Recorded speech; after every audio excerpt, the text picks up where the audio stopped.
So when it comes to rigging up your drop shot, the very first thing you're going to want to do is grab your hook, tie that on the line. So I'm going to take this 1/0 trapper tackle hook and go ahead and tie a Palomar knot on there.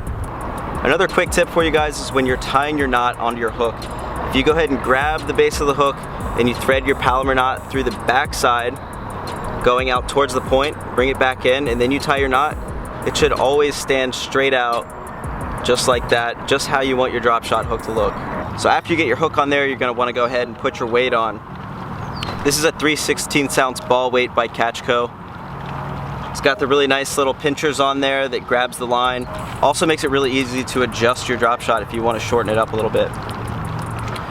So once you got that done, go ahead and grab your bait, and then we're going to just thread it right here onto this 1/0 trapper tackle hook. And as you can see right here, this little shimmer shad is sitting right in the base of that 90-degree bend. It's a really nice little hook keeper. And then once you catch a fish, they're going to be stuck in that little 90-degree bend. Let's talk about the rods that you guys should use for drop shotting. I use a 7-foot medium light, and I also have a 7'2" medium light. You're going to want a nice high quality reel on there, and you cannot forget your fluorocarbon.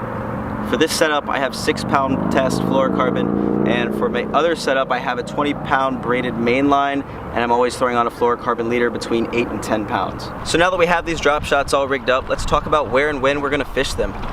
Personally, my favorite season to fish a drop shot is in the summer, but I catch fish on them year-round.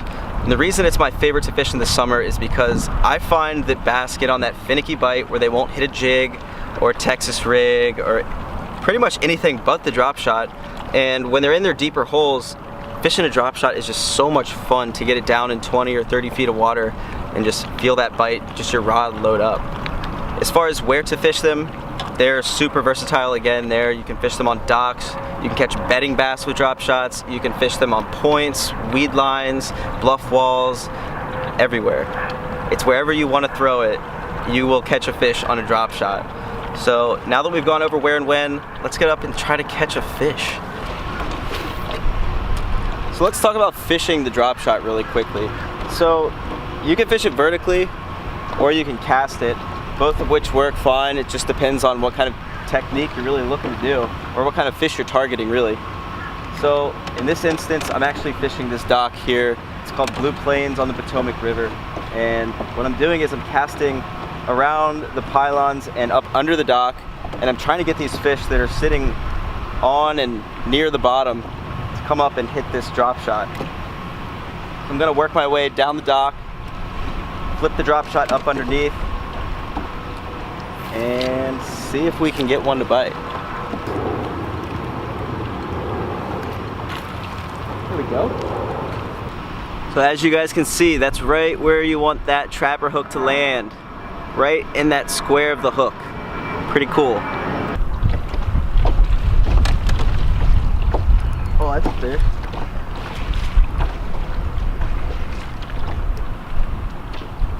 Got one on. Oh, it's a big bass. We got a good one on, guys. Oh, it's a stud. Oh my God.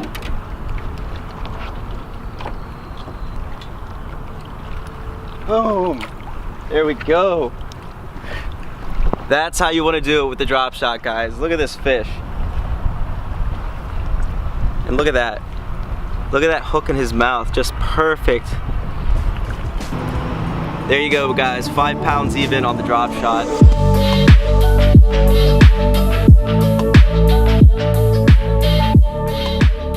Okay, so really quickly, here is a look at the Exo Stick by Biospawn. And something that I heard the man himself, Seth, likes to do is actually take it and roll it in his fingers just like this. And what that does is it's going to break up some of that salt in the plastic and give it more of a translucent color, which is something you might want to do when you're fishing a little bit more stained water or a little dirty. It'll give the bait a little bit more contrast in the dirty water. Something else I heard he likes to do is cut it down to a 4-inch bait, which is exactly what I'm going to do today because these fish are super finicky. And I'm also going to dip the tail with a little bit of garlic and chartreuse, so it gives a little bit of extra flair. Hopefully these fish will be able to see this bait and eat it right up. We're going to take this bait and rig it up with our 𝗙cie𝗶𝗹 2-aught wacky rig and drop shot hook. So I have this nose hooked on the 2-𝗙𝗍𝒑's wacky rig and drop shot hook. Also, something I want to share with you guys is in the wintertime, I'm usually going with a shorter distance between the weight and the hook. It's going to keep that bait lower to the bottom. The fish are going to have to move a lot less to get it. So hopefully this will catch us some fish today. I'm feeling pretty confident about it. The bait itself looks great, it has awesome action, and you know, these fish should eat this thing up. As far as the rod that I'm fishing the drop shot on, I'm going with my 7-foot medium light spinning rod. I got 30-pound braid up to a 6-pound fluorocarbon leader. Generally I'll fish a drop shot on 6 to 10-pound fluorocarbon. Let's get out here and see if we can't get any of these fish to bite. If you don't have a graph when you're out on your boat to locate these fish, spots that I would recommend fishing are deep docks. You can fish deep points, bluff walls, any sort of ledges you can find. You really want to focus on deep water in the winter because those fish are just comfortable there. That's where they're going to be. They're chasing the bait's going to be deep. Highly recommend fishing deeper water than you think you should be fishing. So I know a lot of guys like to fish drop shots vertically. I actually like to cast my drop shot and just drag it. You really want to make sure you maintain bottom contact with that weight. You don't want it coming off the bottom.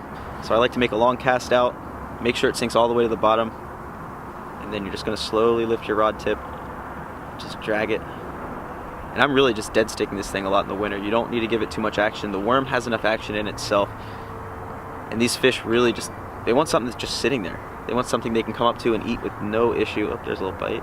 Yeah, as I was saying, you want a bait that isn't going to have too much action to it. These fish really just want something they can come up and eat and not have to chase and fight for. So you really just want the bait to do all the work for you. I'm really just casting it out and dead sticking it pretty much, pulling it along a little bit, and then just letting it sit again.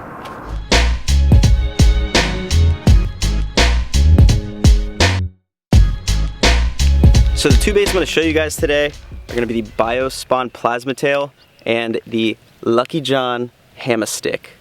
Both of these are really awesome to throw in the summertime. They both have a little bit different actions to them. The reason they're so great is that they're really small in size. The Hammer Stick is only 3.5 inches and the 𝗙𝗻𝗋 coming in at 4.5 inches, but these are really good for getting bites when it's super tough out. All of you guys know as well as I do that in the summertime when the fish get deep and the bite just really turns off, you know, sometimes you're like, what do I do? What can I throw? I've tried everywhere, I've tried everything. Downsize a little bit and throw a drop shot, and I promise you guys are going to get more bites. So let's take a look at these two baits out of the package really quickly, starting with the 𝗙𝗻𝗋. So as I said, this is 4.5 inches long, and as you can see, it has a nice cylindrical body that kind of squeezes down towards the tail, and then it has that teardrop style tail to it. And what this does when it slenders down right here is it gives the tail a ton of action when it's in the water. It looks really good. It's a small profiled bait. When the bite's tough, you throw this thing around, especially in a little bit dingy water with this color, kind of that June bug and a chartreuse tail. The fish are going to see it really well, and they're going to absolutely eat this thing up. So next we're going to take a look at the Hammer Stick. So the Hammer Stick also has that same slender tail and the teardrop styled end to it, so that is also going to have really similar action to the 𝗙𝗻𝗋, but this one's body is a little bit fatter here and it kind of has that shad profile to it. So both of these I'm going to be fishing nose hooked, but with either of them you can fish with a small enough straight shank hook if you really are fishing a little bit heavier cover down there. The Hammer Stick actually has 2 slots on the top and bottom. It also has a slot in the nose, so it's really nice to throw that drop shot hook through there. But again, if you wanted to throw this, say on a Texas styled drop shot, this is definitely the way to go. The slots really help you penetrate and get through the fish's mouth, and that hook's already going to be out, but it'll still keep it a little bit more weedless. So the rod that I'm throwing my drop shot on is going to be a 7.2 medium light. I like there to be a bit of tip to it, so I'll let the fish load up on it and then I'll reel down and just lean into the fish. I'm throwing it on 20-pound braid to an 8-pound fluorocarbon leader. And as far as the setup goes, I just have a little trapper hook. It's like a size 1 and then a 3/16 ounce weight. You really want to try to go as light a weight as possible, just depending on the conditions. If you have, you know, some heavier wind, you can always upsize it a bit. And times that I'm going to pick up the drop shot in the summer are when the bite is just really tough. The middle of the day is a really good time to throw it when the fish are really hunkered down in that deep water. You want to fish points. You want to fish any sort of deep submerged structure that you can find, which is exactly what I'm fishing right now. Any sort of bluff walls, deep points, deep docks, and then, you know, these also work really well in shallow water too. Don't look past that. Don't think that drop shots are only meant to be fished in deep water. That is definitely not true. You can definitely crush some fish on shallow weed lines or shallow docks, wooded banks. You just don't want to get too sticky with it. You don't want to be flipping a finesse drop shot into heavy cover. So one of my favorite times to fish a drop shot is going to be in clean to semi-stained water. I really don't fish it in dirty water whatsoever. The reason for that is it's a finesse styled bait. The fish aren't going to see it, they're not going to hear it. It's really for fishing those tougher conditions when you have clean water, bluebird skies, and the fish are just a little bit finicky. That's the best time to pick this thing up. Something that's really important when you're fishing a drop shot is keeping an eye on that line, especially when it's falling. I tend to let mine fall on a slack line, but sometimes I'll cast it out and immediately close the bail if I'm fishing really deep water. I learned that trick from Mr. Aaron Martins himself, actually, in a video that I watched of his. And the reason he said he does that is because you're going to detect bites a lot better that way, especially in deeper water. So, you know, it's not like you're fishing a jig and you're just going to cast it out on a slack line. What he does is casts it out, immediately flips the bail, so it kind of has more of a pendulum to it. You're just going to let that sink all the way to the bottom. Generally, I'm really letting the bait do all the work for me. I don't want to move this thing too much. I want to make sure it gets bottom contact, and then I'm just going to let it sit there.